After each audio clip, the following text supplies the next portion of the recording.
Platform पर online register करना होगा और जब आप जुड़ जाएंगे तो आगे आपको इन सारे कार्यक्रमों में एक लीडर बनने का, आपकी स्किल्स को एनहांस करने का अवसर भी वहां पर मिलेगा।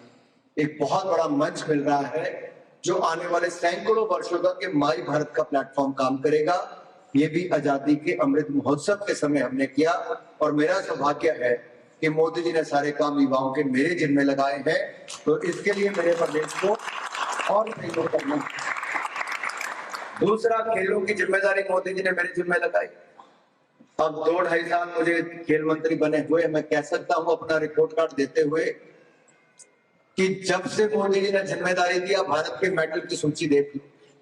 मोदी जी की योजनाओं को धरातल पर लागू भी किया, खिलाड़ियों को सुविधाएं दी।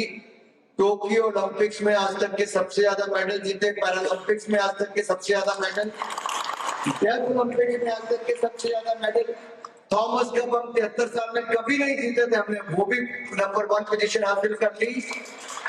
वर्ल्ड बॉक्सिंग चैंपियनशिप महिलाओं ने 4 वुमेन हमारी वर्ल्ड चैंपियन बनी। सैफ फुटबॉल हम चैंपियन बन गए। एशियाड गेमों से पहले कॉमनवेल्थ खेल हुई, आज तक के सबसे ज्यादा मेडल 22 गोल्ड और 61 मेडल जीते। और जब एशियाड मेडल आए, एशियन गेम्स हुई, तो उसमें भी आज तक के सबसे ज्यादा 107 मेडल जीतकर भारत चौथे नंबर पर आया। इस तरह बैठने वाले मेरे पीछे साथियों को खुशी नहीं हुई भारत के मेडल मिलते। जो मेरा भाई पीछे ग्रे जैकेट वाला देख रहा है, धर्मशाला मैच में भी आता हूँ, लेकिन पहले 107 मेडल जीतने वाले खिलाड़ियों के लिए जोरदार तालियां। और फिर मोदी जी ने खिलाड़ियों की चिंता दूर कर दी, उनका बोर्डिंग, लॉजिंग, ट्रेनिंग, रहना, खाना, ट्रेनिंग का सारा खर्चा मोदी सरकार सहन करती है और 6 लाख रुपए जेब खर्च अलग से देती। किसी को 3 लाख जेब खर्च अलग से देती है, किसी एक खिलाड़ी पर 6 लाख 20 लाख अलग से खर्च करती है। ऐसे कई हजार खिलाड़ी के एक पूरा माहौल बदल दिया पूरे देश में मोदी जी। और इसकी जिम्मेदारी मुझे दी। खेलो इंडिया अभियान शुरू किया और दूसरा फिट इंडिया कैंपेन, ये भी मोदी जी ने शुरू किया। और एक ही लाइन है इसकी, फिटनेस का डोज आधा घंटा रोज। मैं आपसे भी कहता हूं, फिटनेस का डोज तो आधा घंटा रोज पैदल चलें, योगा करें, कोई गेम खेलें, आधा घंटा अपने शरीर के लिए जरूर देना है ताकि आप स्वस्थ रहें, लंबा जिए। ये बहुत आवश्यक है, विशेष तौर पर युवा साथियों से कहना चाहता हूं। और दूसरा, नशों से दूर रहें। आज की उम्र में तो नशा हो तो देश के लिए जीने का हो, कोई परिवर्तन लाने का हो। हमें कुछ पीकर, खाकर, सूंघकर इसके लिए नशा नहीं करना है, उससे दूर रहना है। आपके तो जवानी का जोश इतना होना चाहिए कि देश के कुछ भी करने के लिए तैयार हो जाए। ये अगले 25 वर्ष अमृतकाल है देश का। आपको जीना है देश के लिए। आप नौकरी करें, स्वरोजगार करें, रोजगार करें, कारोबार करें, कुछ भी करें, लेकिन साथ ही साथ एक क्षेत्र ऐसा चुने जहां पर आप बदलाव देखना चाहिए। उस क्षेत्र के लिए 25 साल अगले समर्पित करते, चाहे हफ्ते में 2 घंटे निकालें, हफ्ते में 4 घंटे निकालें या हफ्ते में 1 दिन निकालें, उस काम के लिए अपने जीवन को समर्पित कर दीजिए। आप देश में वो बदलाव देखेंगे कितनी तेजी के साथ आएगा और हम अपने भारत को विकसित भारत में जल्द बना देंगे। ये संकल्प भी हम करते। और अगर हम नहीं करेंगे तो विदेशी आदमी आकर नहीं करेगा, हमें ही करना पड़ेगा। उदाहरण के लिए मैं आपको बताता हूं, हमारे देश में युवा साथियों नारा लगता था, गरीबी हटाओ, गरीबी हटाओ, गरीबी हटाओ। नेहरू जी ने शुरू किया था, इंदिरा जी ने भी लगाया, राजीव जी ने भी लगाया, सोनिया जी से लेकर मनमोहन सिंह जी ने भी लगाया, लेकिन गरीब गरीबी रेखा के नीचे चला गया, बाहर नहीं आया। गरीब मां का बेटा नरेंद्र मोदी जी देश में आया तो पिछले 5 सालों में 13.5 करोड़ गरीब गरीबी रेखा से बाहर आए हैं। 13.5 करोड़। ये कैसे संभव हुआ? जब 4 करोड़ पक्के मकान बनाकर देती थी। 4 करोड़ पक्के मकान, 12 करोड़ शौचालय, 13 करोड़ घरों को नल से जल दे दिया, 9 करोड़ 60 लाख बहनों को रसोई गैस का सिलेंडर चूल्हा मुफ्त में दे दिया। अब उज्ज्वला का सिलेंडर मात्र 603 रुपए में मिलता है और इलाज 60 करोड़ बहनों और भाइयों को बिल्कुल मुफ्त में 5 लाख तक का मिलता है। आपको दवाइयां 5 लाख की बिल्कुल मुफ्त में मिलती है, इलाज होता है। और गरीब और जरूरत पूरे देश में बहुत धूमधाम के साथ मनाया गया। पिछले 2 सालों में लाखों कार्यक्रम देश भर में किए गए, करोड़ों लोगों की उसमें भागीदारी हुई। और आपको याद होगा एक कार्यक्रम उनमें से था हर घर तिरंगा। नरेंद्र मोदी जी ने अपील की थी कि हर घर तिरंगा लहरा दो। 15 अगस्त को, 26 जनवरी को, और मुझे कहते हुए प्रसन्नता है कि आप सब उसमें शामिल तो हुए ही। जम्मू कश्मीर जहां पर कांग्रेस के जमाने में तिरंगे झंडे को फाड़ भी दिया जाता था, कोई कार्रवाई नहीं होती थी। जहां पाकिस्तान के झंडे को लाल चौक पे लहरा देते थे, कुछ नहीं करते थे। तिरंगे झंडे को पैरों तले रोकते थे तो कुछ नहीं करते थे।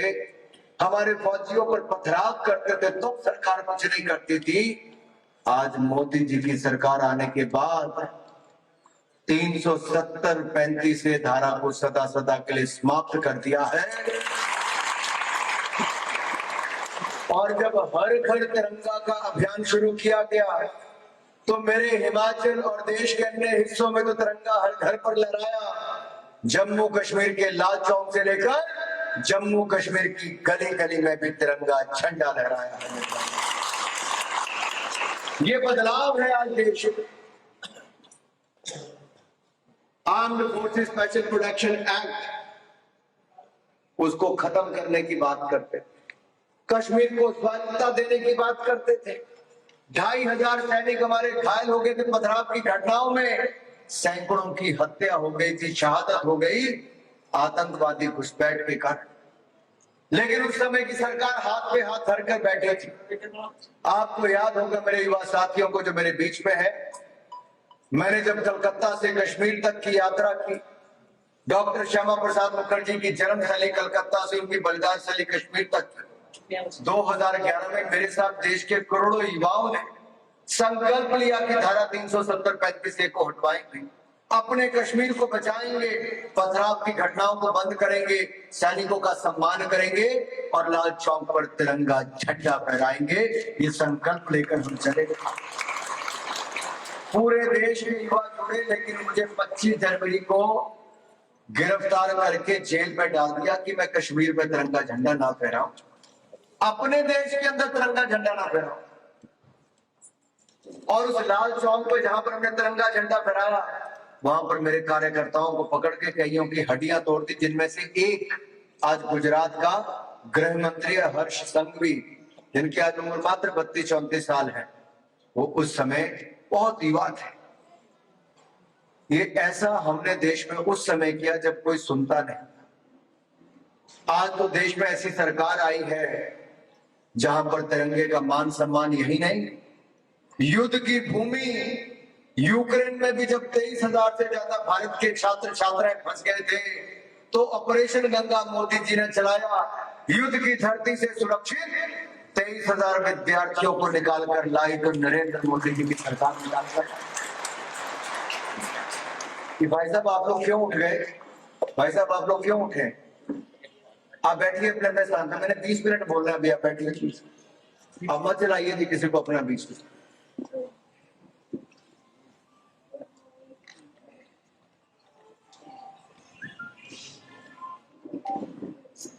मैं ऑपरेशन गंगा की बात इसलिए कर रहा हूं कि ऑपरेशन गंगा के साथ तिरंगे का सम्मान भी जुड़ा है। वहां भारत के विद्यार्थी अगर निकले तो हाथ में तिरंगा झंडा लेके भारत माता की जय करते निकले, और उनको देखकर बाकी देश के लोगों को लगा तिरंगे की ये ताकत है कि आगे से कोई गोली नहीं चलाएगा, तो अन्य देशों के लोग भी तिरंगा झंडा हाथ में लेकर निकल गए। ये आज भारत की ताकत है।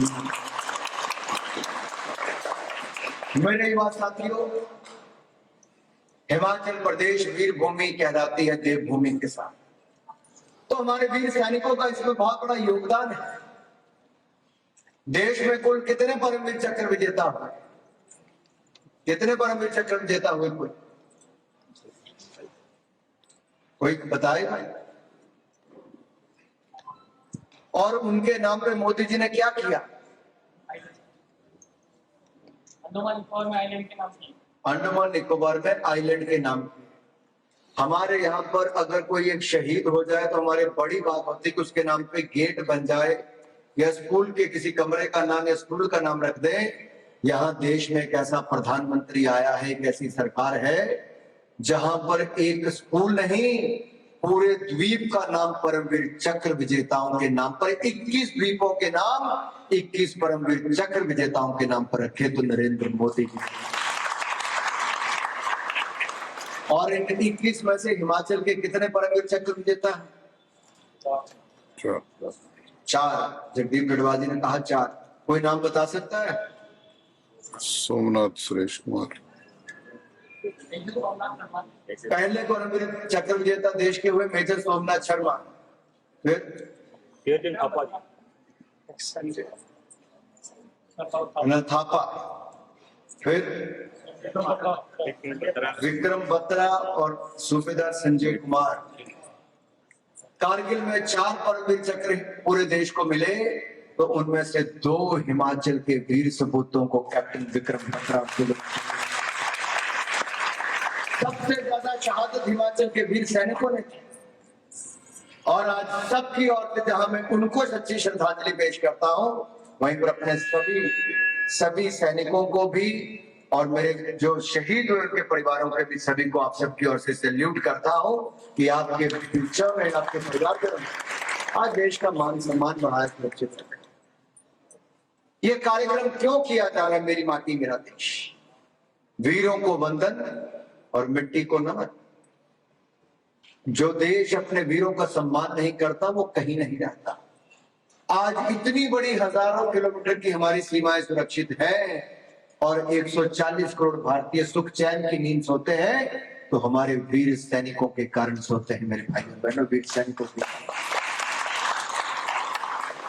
और मैं एक निवेदन आप सबसे करना चाहता हूं। सेना को क्या चाहिए था? सेना को चाहिए थी बुलेट प्रूफ जैकेट, लेटेस्ट हथियार, लड़ाकू विमान।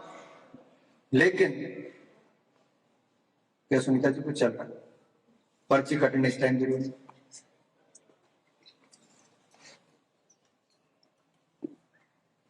अगर हम कार्यक्रमों की गंभीरता नहीं पॉलिटिकल लोग भी समझ पा रहे हैं तो चिंता का विषय है।